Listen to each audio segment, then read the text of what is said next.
Bem-vindos de volta ao Timorcast, o podcast do Diligente.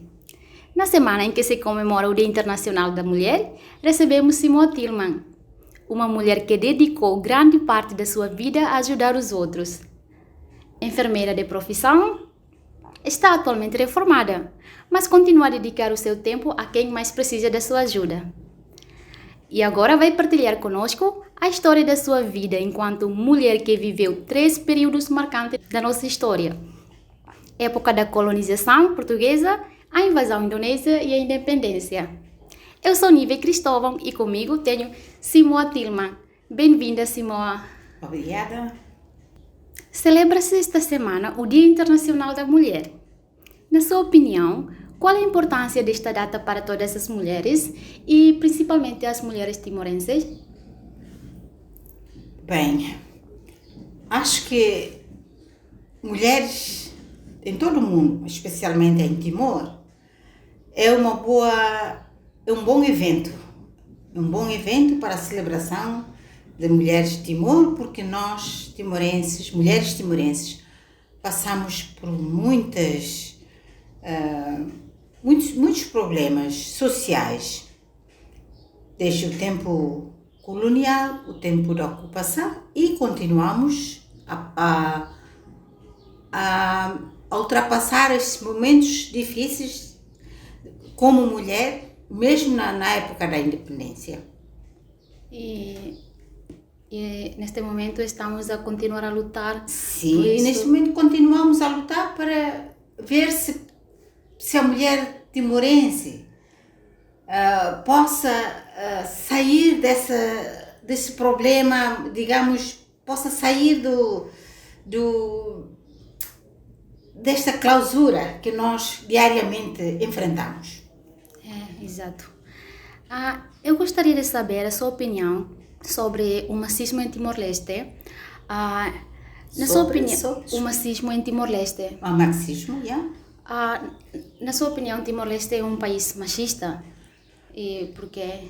Sim, é um tópico bonito, porque, sim senhora, porque o machismo cai em Timor, os homens têm todo o controle sobre as mulheres, que se separaram para a maioria das mulheres, mas e mesmo mulheres já com certo nível de educação continuam a ser subjugadas pelos homens, sejam parceiros, sejam noutros sítios como sítios públicos, nos sítios sociais.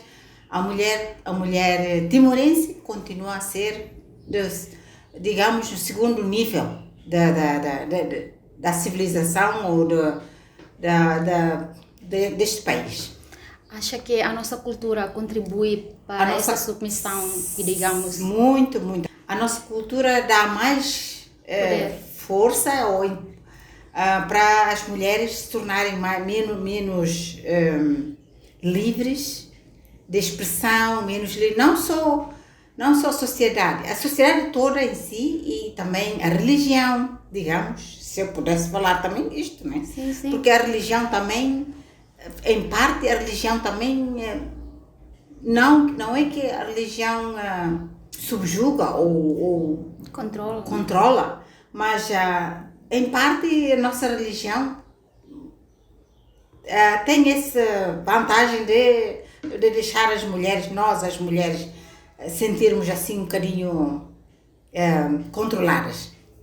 E a nossa educação, porque se as mulheres tivessem mais educação apropriada, então elas vão ter mais sentido crítico, não é? Sim, acho que a educação teria sido uma coisa muito importante para as mulheres saírem desse problema cultural.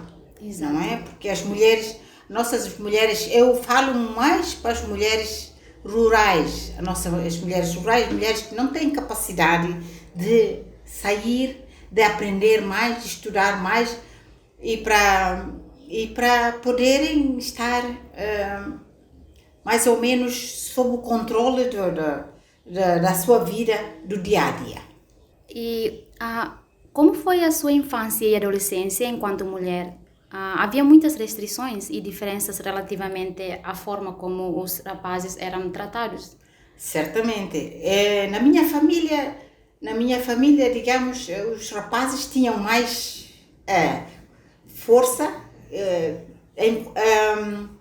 na nossa vida familiar do que as próprias mulheres. Eu posso falar um bocadinho da minha família, nós éramos 7, eu tinha 2 irmãos, os rapazes e também os primos, a família toda, o meu pai. O meu pai já é uma pessoa, digamos, muito controlado, muito,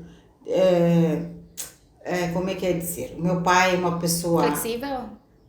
Não, ele não é possessivo, mas ele controla mais as mulheres. Nós, as mulheres, não tínhamos tanta liberdade como os homens, como os rapazes, nossos irmãos, não é? Mas a minha mãe, por exemplo, a minha mãe também era uma mulher muito sociável, vivia conosco, dava-nos toda a educação. Digamos, a minha mãe foi uma mulher que foi professora da casa. Ela nos ensinou os primeiros passos, os primeiros passos da educação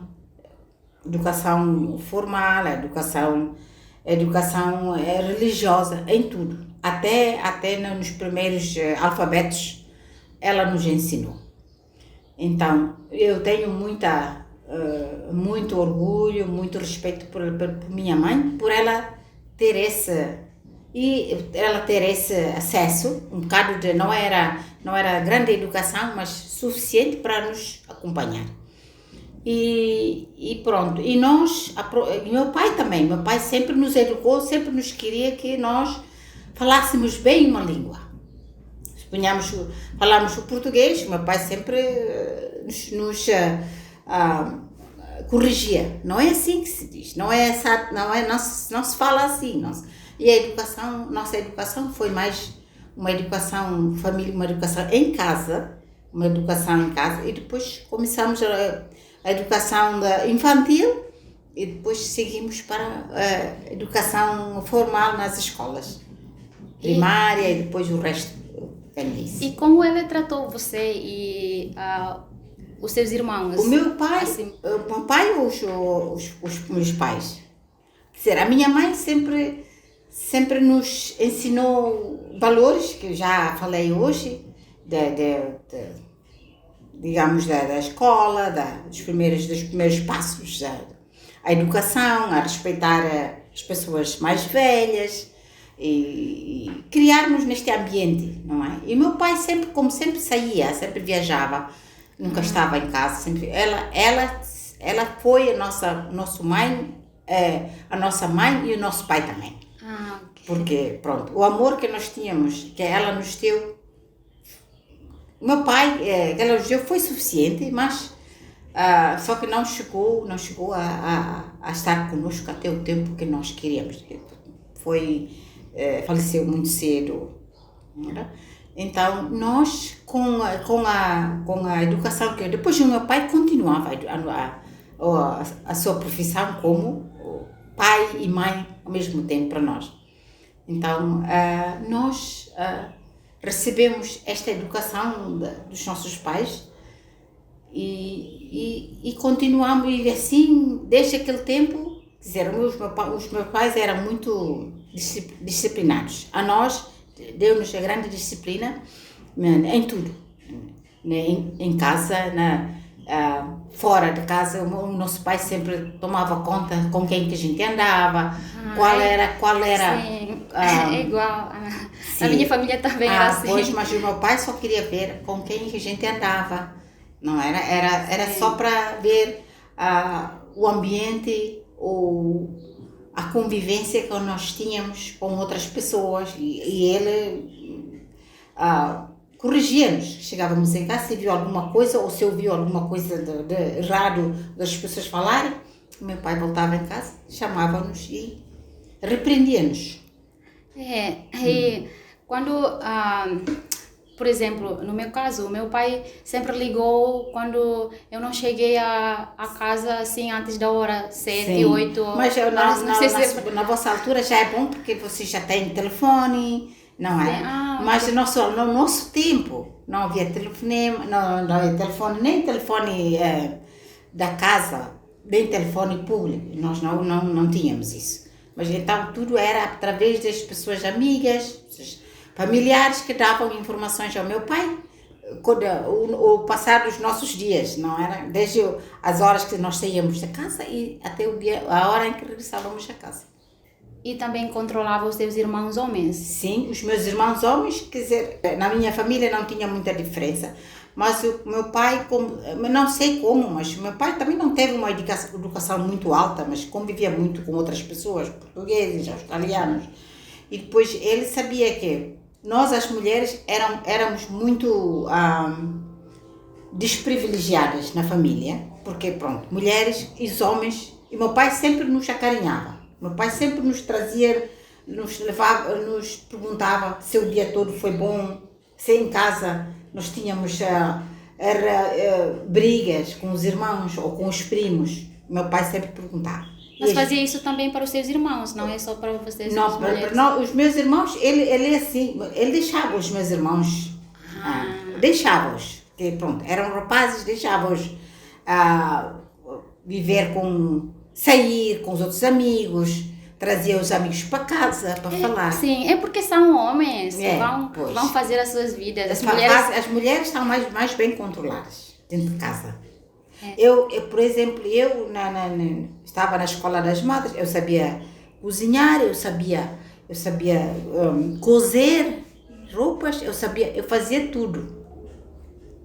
Em casa eu era tudo, eu era cozinheira, eu era lavadeira das roupas, era tudo. Então, porque nós, as mulheres, na altura, nós fomos educadas desta forma.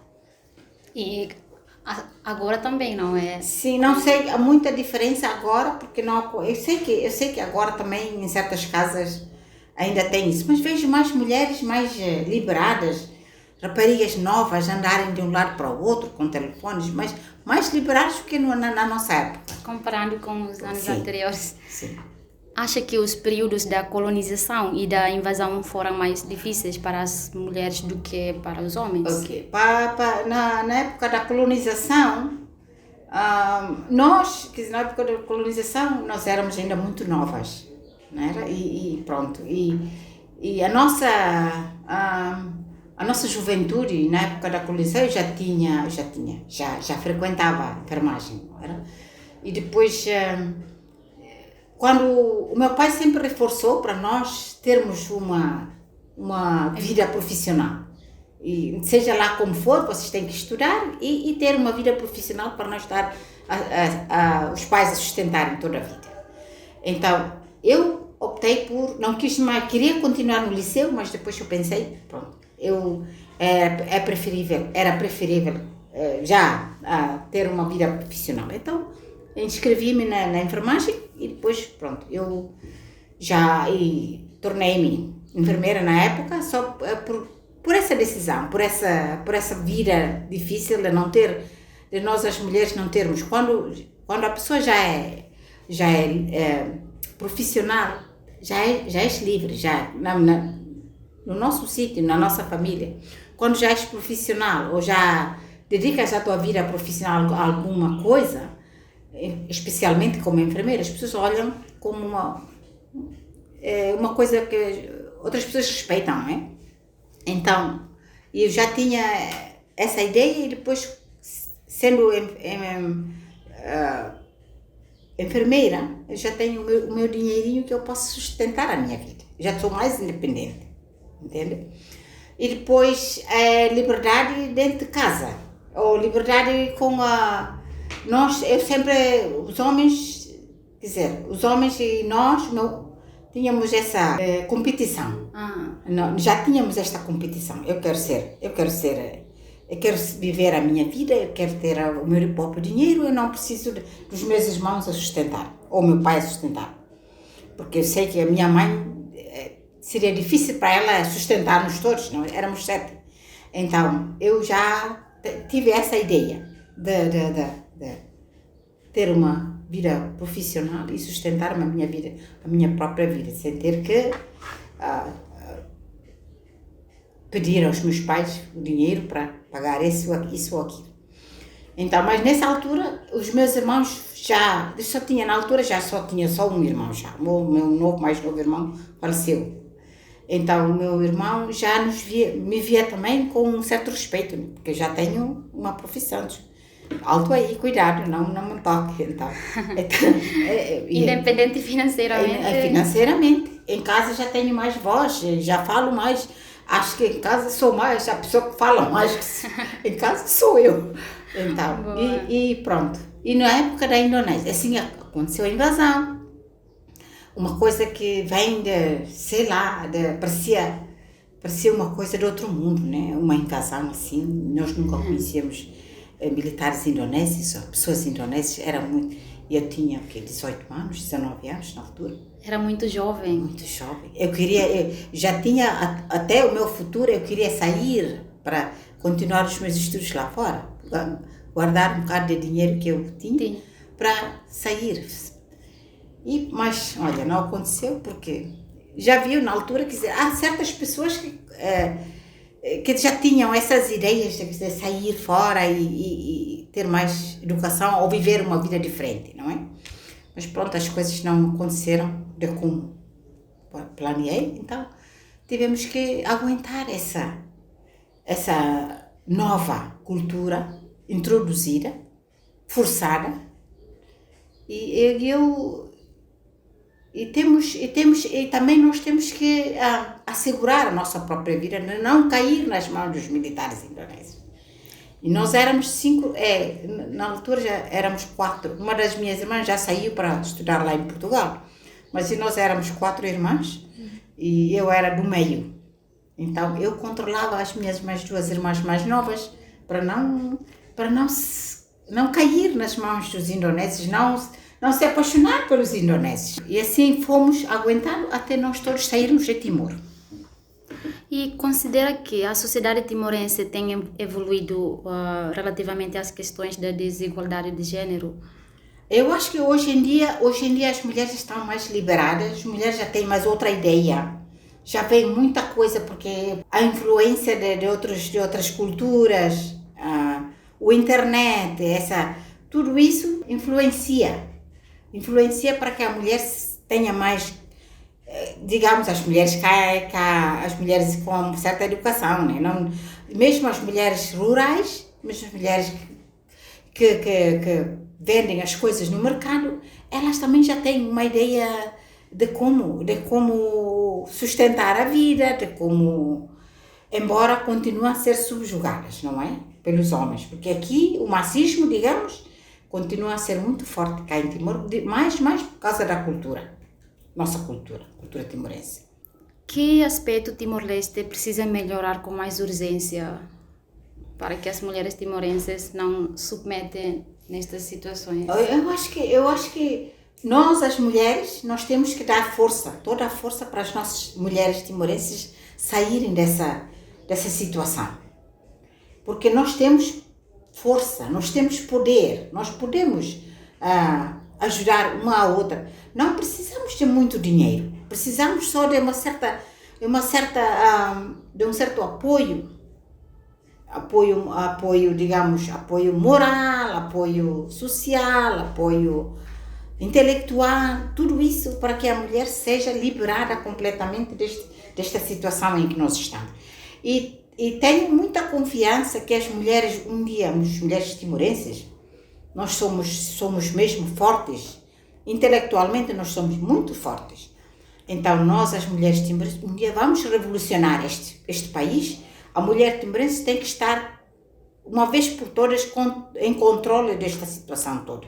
Seja na política, seja em qualquer parte social do nosso país. Pois, acha que a emancipação das mulheres aqui... A emancipação das mulheres, nós já falamos disto há muito tempo. Na minha época, quando ainda era muito jovem, a introdução da emancipação da mulher cá em Timor foi muito aplaudida por mulheres timorenses, mesmo mulheres rurais. Foi em que ano? Foi em 1975, 74, 75, ok. quando a revolução toda aconteceu cá em Timor. Aquilo, a emancipação da mulher, eu também participei nisso. A emancipação da mulher foi muito forte na altura e todo mundo aplaudiu, todo mundo queria, abriu as mãos para esta emancipação. Mas, quando veio a invasão, a mulher foi novamente subjugada. Entende?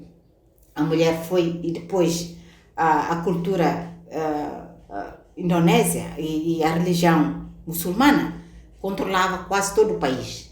Então as mulheres eram mais apertadas no pensamento, em tudo. Elas não podiam, não havia liberdade de expressão. Pois, as regras eram mais restritas. Então as mulheres na altura não podiam, o pouco que aprendemos no tempo anterior, quer dizer, uns anitos, 74 até 75, então esse tempo sumiu. E o que motivou para ser enfermeira? Isto já vem, eu acho que sendo enfermeira, porque é uma coisa que é humanitária e não há barreiras. É uma profissão que vem mesmo do coração, porque eu gosto de ajudar outras pessoas. Digamos, é mais uma formação humanitária que sempre tive no meu coração de ajudar os outros. Pois, de certeza, é uma profissão mais nobre. Mais nobre, sem pensar na remuneração, nada, é só. Quais os momentos mais marcantes que viveu ao longo da sua carreira? Os momentos mais marcantes era continuar os meus estudos lá fora. Quer dizer, mesmo, eu queria continuar em Portugal, mas o tempo que estava em Portugal foi muito curto, 2 anos. E depois na Austrália eu tive esta oportunidade de continuar a dedicar-me na enfermagem, no bacharelato e ser de novo e continuar nesta carreira profissional que sempre gostei. Quais são as maiores dificuldades que teve de enfrentar para ser bem-sucedida na sua área? Bom, é mais a competição também, né? É muita competição com... na Austrália, eu estava na Austrália quando estudava, né? Na Austrália, competição, digamos, a competição era a língua. Língua inglesa, nós tínhamos que saber. Na área da enfermagem, na área da saúde, as palavras técnicas eram as mesmas. Só um bocadinho mais a língua e a introdução da média social, tudo isso é uma coisa nova para a minha idade, para a minha geração, entende? Porque a internet, tudo tinha que ser passado pelo computador, portanto eu tive que aprender de novo. Essa cabeça que já é uma cabeça antiga, tive que revolucionar esta cabeça para poder... Mas como era jovem, tem aquele espírito todo... Continua a ter esse espírito jovem, em qualquer momento da situação, esse espírito jovem continua a ser. Isso. E em algum momento sofreu algum preconceito no seu trabalho ou na vida pessoal? Simplesmente por ser mulher? Sim. Mesmo na época da Indonésia, eu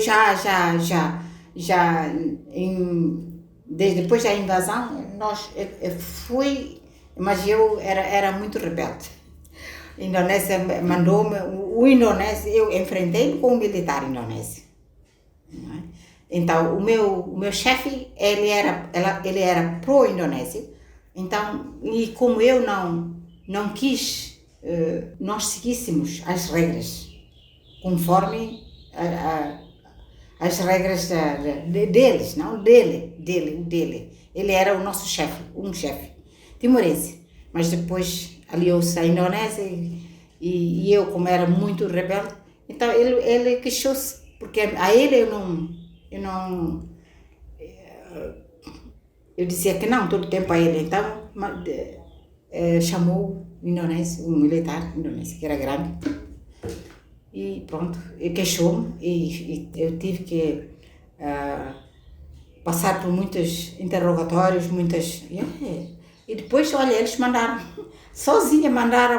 cumprimentar a bandeira indonésia, assim, no sol e tudo, eu chorar.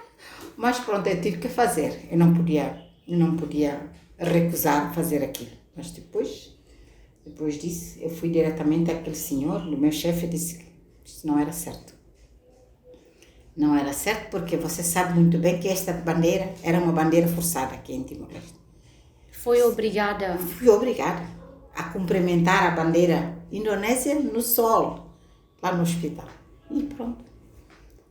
Para poder sobreviver, nós tínhamos que fazer isso.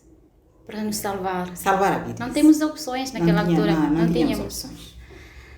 Quem é a mulher que mais inspira e por quê? A mulher que mais inspira é minha mãe. Por quê? Porque ela sempre foi uma mulher forte, uma mulher social, uma mulher que me ensinou a escrever os primeiros alfabetos e a falarmos a língua portuguesa. Bem, a minha mãe sempre nos inspirou a fazer isso. E como avalia o papel da mulher na sociedade contemporânea? A mulher na sociedade, acho que a avaliação da mulher de hoje em dia, a mulher já está mais avançada em muitos aspectos. A mulher já tem, mesmo sendo uma mulher casada com filhos, ela já antes de se casar, ela já teve outra educação, já formou na vida profissional antes e sabe o que quer, embora tenha um marido ao lado que o marido sempre controla, mas ela tem uma cabeça já bastante elevada, já tem uma educação muito elevada, o que eu admiro muito neste aspecto das mulheres de agora. As mulheres começaram a ser mais... Elas são mais liberadas, mais... Posicionaram-se mais. E já têm mais posição no governo, em todas as... Mas só peço que as mulheres, mesmo com uma educação, nós temos que apoiar uma e outra. As mulheres já com um certo nível de educação, nós temos que dar força a nós, as mulheres, porque o mundo, eu acredito que o futuro do mundo irá ser governada por mulheres. Eu acredito nisso, porque a mulher tem mais uma visão e um controle, um amor próprio pelos outros, mais do que os homens. E naturalmente as mulheres já são mais, assim, digamos, ter boa gestão na vida. É isso, uma boa gestão, exatamente. É o que nós precisamos cá neste país, não? Como você é novo e tem muita coisa pela frente. E ainda tenho de aprender muito mais com vocês também. Pois, mas todos os dias, eu já com a minha idade continuo a aprender. O que diria ao seu eu mais jovem? A mim ou? Assim, ao seu eu mais jovem. O meu mais jovem, quer dizer, a palavra jovem é uma palavra muito bonita. Uma palavra muito bonita. Todos os dias eu posso ver na cara de uma pessoa jovem aquele sorriso, aquele olhar.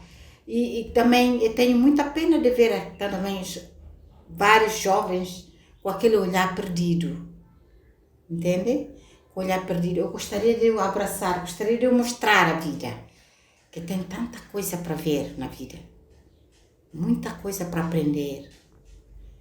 Sendo jovem, tem muita coisa. Todos os dias é qualquer coisa que nos inspira, nos faça caminhar pela frente. Temos a vida jovem tem tanta coisa para aprender, tanta coisa,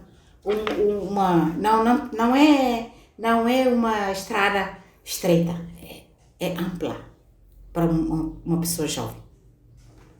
Porque Muitas jovens gastam mais o seu tempo em lamentar, às Não, vezes. pois é. Eu falo isso por minha experiência também, então Infelizmente. acho que perde. Não, mas é a sociedade que faz isso. A sociedade faz isso.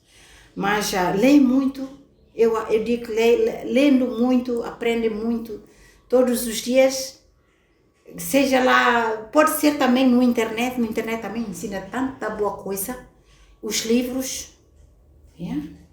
Quer dizer, nós temos que também a nossa religião, que eu também sou muito dedicada à minha religião, mas também temos que sair um pouco, religião é uma coisa, mas a nossa aprendizagem todos os dias, a religião indica, dá-nos um caminho, mas nós próprios, nós mesmos, nós temos que saber o que é mal e o que é bem.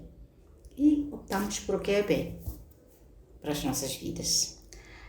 E se pudesse olhar para o seu jovem que neste momento está a lutar e a Simoa pode neste momento está a falar com ela, qual é a palavra que você gostaria de dar para ela? Ok.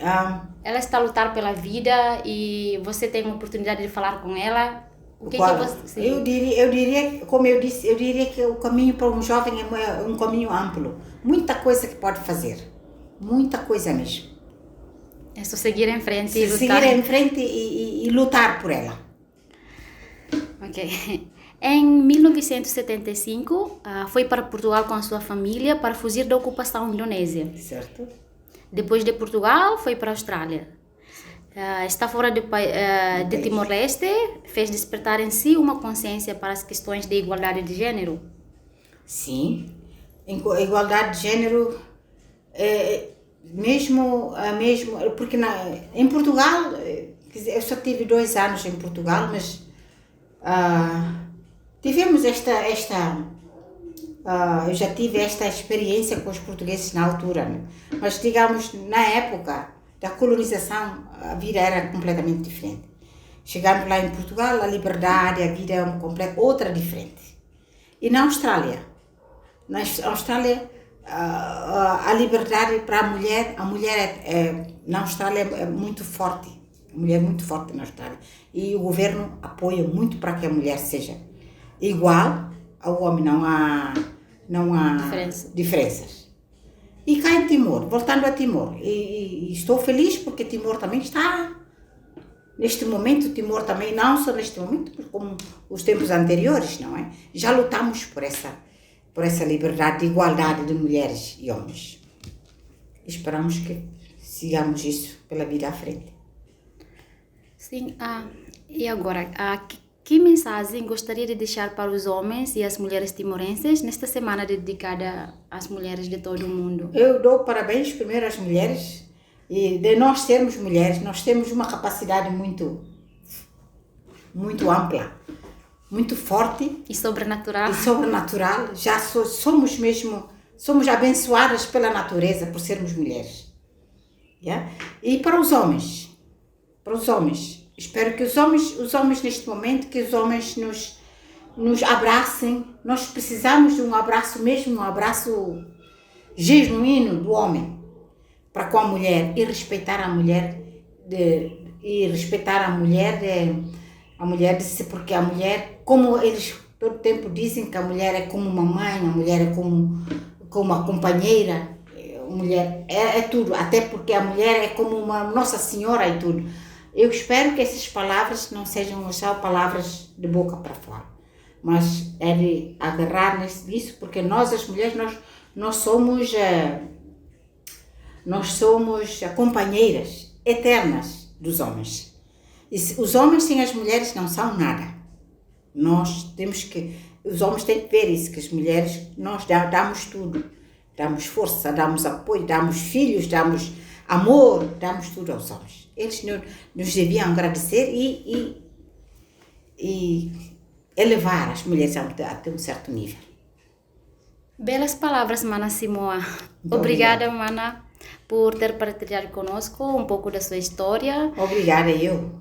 E aproveito para dedicar a nossa conversa desta semana a todas as mulheres e para agradecer a todas e todos os que acompanharam a nossa conversa de hoje.